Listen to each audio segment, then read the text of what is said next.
tigabigay ng pera.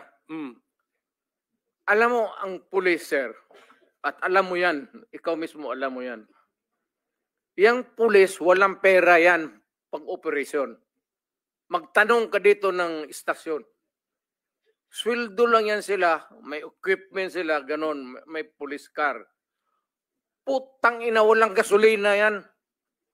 Maniwala ka. Magtanong ka ngayon, baski ikaw sa probinsya, utosan mo, sir, walang panggasolina.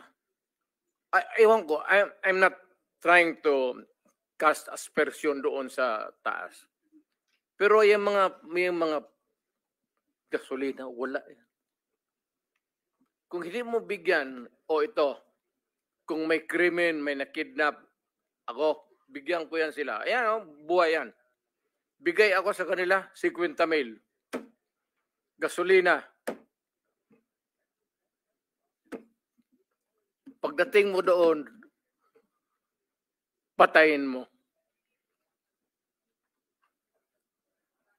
So, anong gawin nila? Bigyan mo panahon na lumaban. Kasi yan ang instructor ako sa criminal law, criminal procedure. The only way na hindi kayo makulong and to justify the killing is bigyan mo talaga ng panahon na lumaban.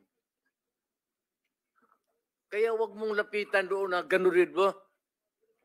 Hindi yung diretso-diretso. Lalo yung mga hold-upper, papatay talaga yan. Mindanao.